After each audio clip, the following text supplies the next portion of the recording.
In every small town, there's a place that whispers secrets too dark for daylight. In Pine Hollow, that place is the Ridgeway mansion. Abandoned for decades and shrouded in eerie legends, it stands as a dark sentinel over the town. But when a new occupant arrives, the mansion's sinister secrets begin to awaken. The mansion on Ridgeway Hill. Alex Carter was many things: a dedicated science teacher, a rational thinker, and a recent escapee from a tumultuous breakup. She had always prided herself on her logic and reason. So, when she inherited her late aunt's mansion on Ridgeway Hill, she saw it as an opportunity to start fresh. Pine Hollow was a small, quiet town with little to disturb her peace.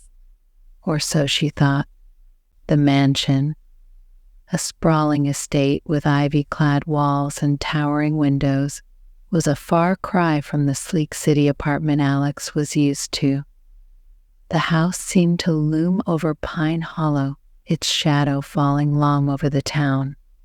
Despite the unsettling feeling that settled over her as she first approached it, Alex was determined to turn the mansion into a home. The interior was a maze of grand rooms and dusty furniture, each corner echoing with the remnants of its past inhabitants.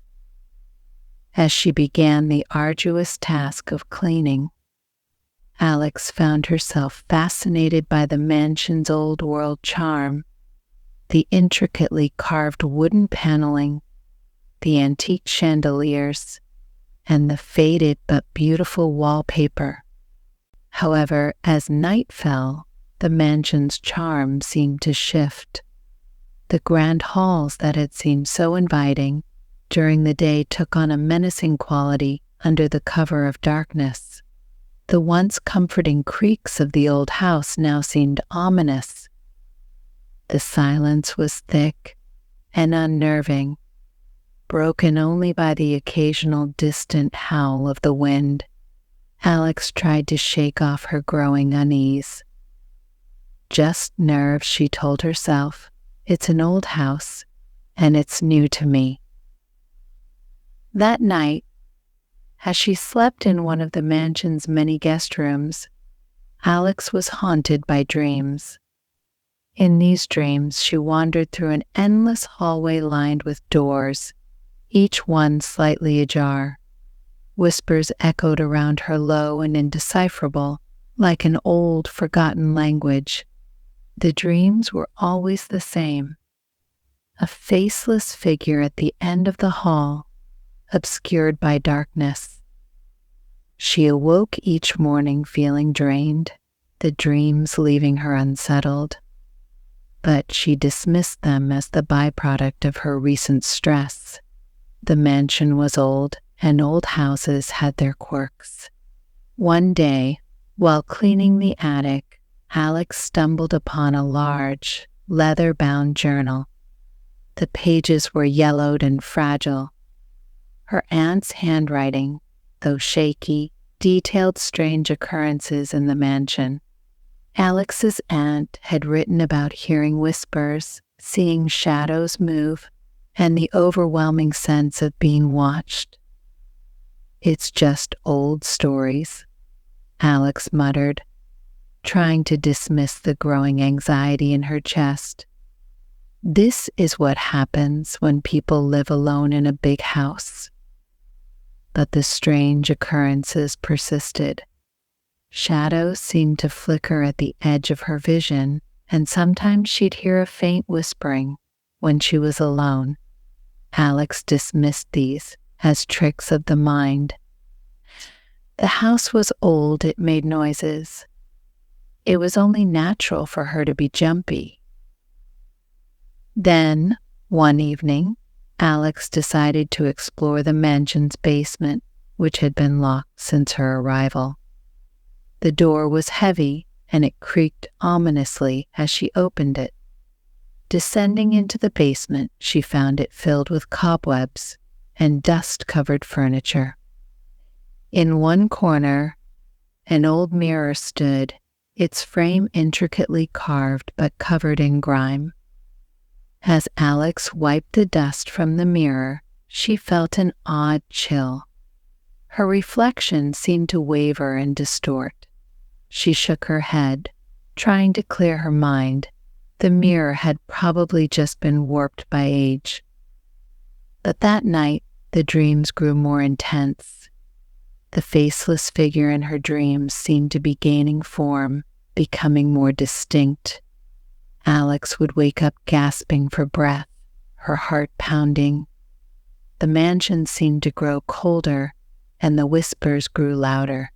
They were no longer just faint murmurs, but actual voices, pleading and accusing, determined to confront her fears.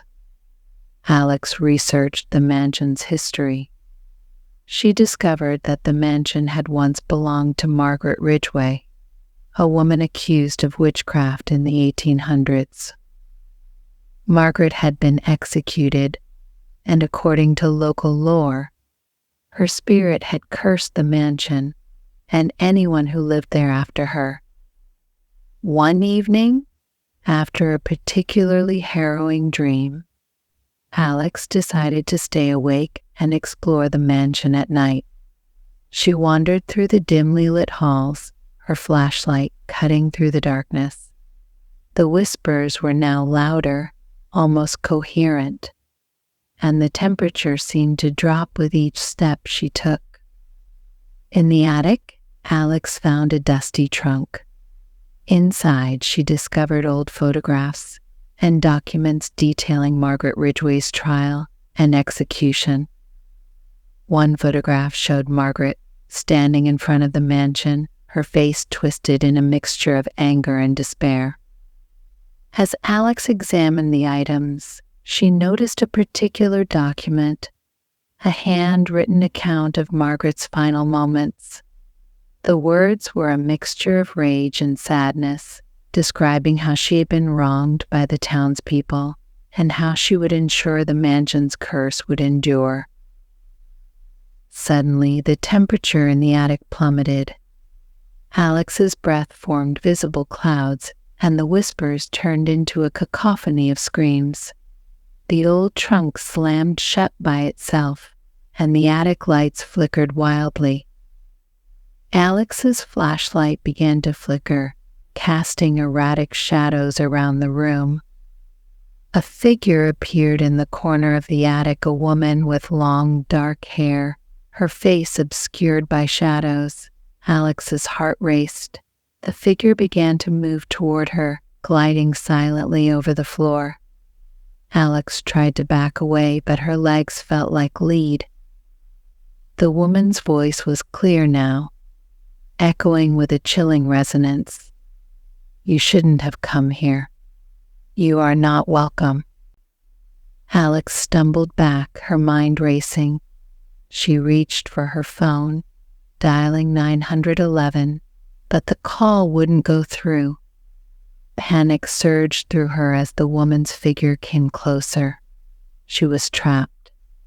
In a desperate move, Alex grabbed the old mirror from the basement and turned it toward the figure. The reflection seemed to distort the woman, causing her to wail in agony. The house itself seemed to groan and shudder. With every ounce of strength she had, Alex ran down the stairs, her breath ragged and her heart pounding. She dashed through the darkened halls, the whispers and screams growing louder. The mansion seemed to shift and twist, the walls closing in on her. As she reached the front door, it slammed shut with a deafening bang. She turned around, seeing the figure standing in the hallway, her face now clearly visible twisted, with a look of malevolent triumph.